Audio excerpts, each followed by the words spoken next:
मैं कीर्ति परोहा क्लास 12 के general English की क्लास में आपका बहुत स्वागत करती हूँ। बच्चे, इसके प्रीवियस वीडियो में हमने आपके टेक्सटुअल पार्ट में lesson 11 the rightful inheritance of the earth का अर्थापन समझा था और आज हम करने जा रहे हैं इससे related question answers. Question number 1 देखें बच्चों। What made the author feel secure and why? Answer: when the author became the owner of a tiny piece of land, he felt secure. It was a 2-acre plot with coconut palms and an old house.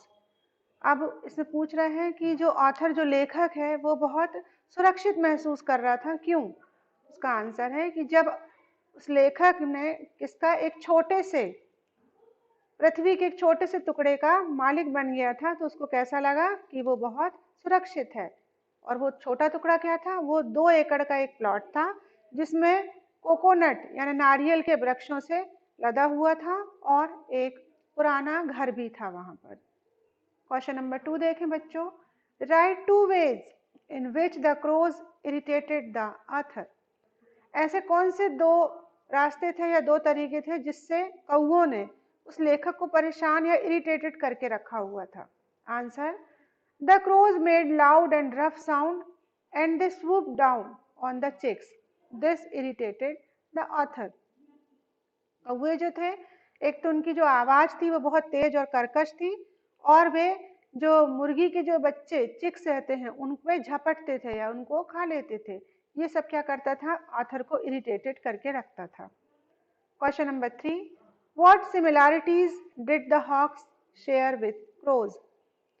ऐसी कौन सी समानताएं थी जो बाज और कौवों में मिलती जुलती थी? Answer: The hawks perched on the coconuts with the same intent, that is, they too swooped down on the chicks. जिस प्रकार कौवे चिक्स पर स्वीप झपट्टा मारते थे, उसी प्रकार से जो बाज थे वो कोकोनट के ऊपर पर्च यानी रुकते थे और उसी उनकी मानसिकता थी कौवे जैसी ही थी कि वो सिर्फ मुर्गी के बच्चों पर झपट्टा मारे। Question number 4, What were the consequences of poisoning the rats in and around the house? चूहों को जहर देने का मुख्य उद्देश्य क्या था?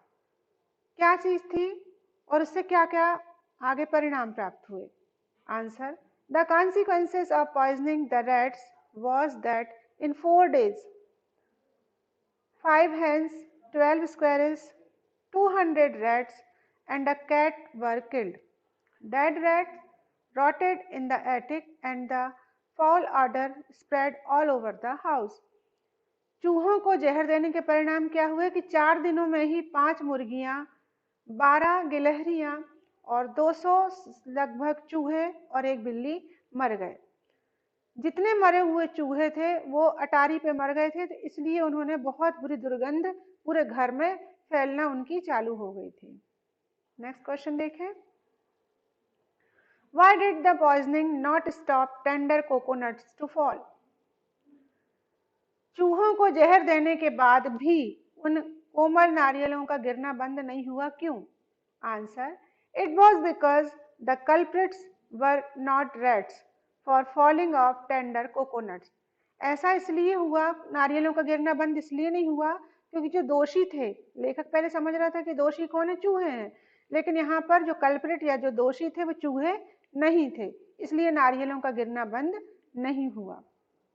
Question number 6, How did the author react to his wife's suggestion to buying a gun?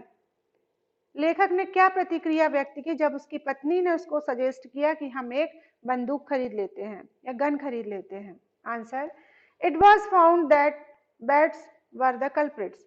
ये देखा जा चुका था कि जो चमगादड़ है वो ही क्या है? दोषी है।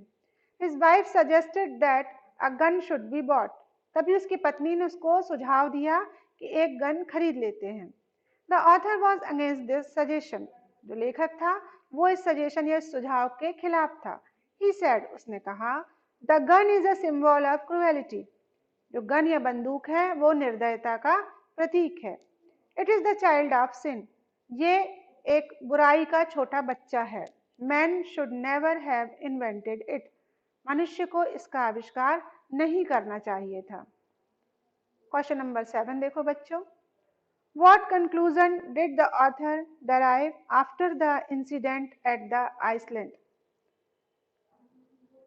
जब उसके इस द्वीप पर जो भी घटनाएं घटी तो उसके बाद लेखक के मन में कौन से निष्कर्ष निकले या उसने कौन कौन से निष्कर्ष प्राप्त किए इन सभी घटनाओं के घटने के बाद। ये इंपॉर्टेंट क्वेश्चन है, 4 मार्क्स के क्वेश्चंस में आता है।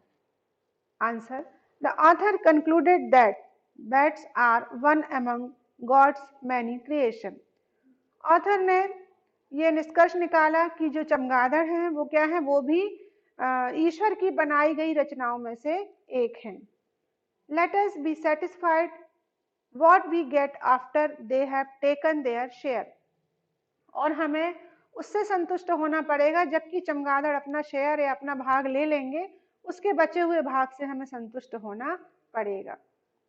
They certainly have a right to coconuts. जिस प्रकार मनुष्यों का नारियलों पर अधिकार है उसी प्रकार से मानव ईश्वर की बनाई गई इस रचना का भी नारियलों पर उतना ही अधिकार है, तो उनको भी नारियलों पर अधिकार मिलना चाहिए। They too are Almighty's creation as are the palms. ये भी उसी सर्वशक्तिमान के बनाई हुई रचनाएं हैं जैसे कि ईश्वर ने नारियलों का निर्माण किया। Remember the ancient right that God bequeathed all living beings are rightful inheritors of the earth.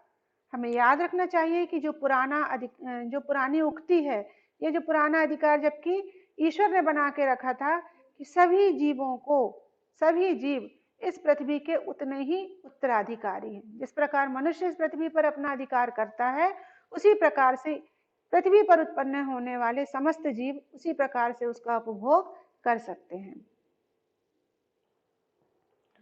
Question number 8, Who were the first visitor of the farm? उस खेत में सबसे पहले आगंतुक कौन थे? Answer, they were birds and butterfly. सबसे पहले कौन आया था? तो सबसे पहले आई थी चिड़िया और बहुत सारी तितलियां आई थी।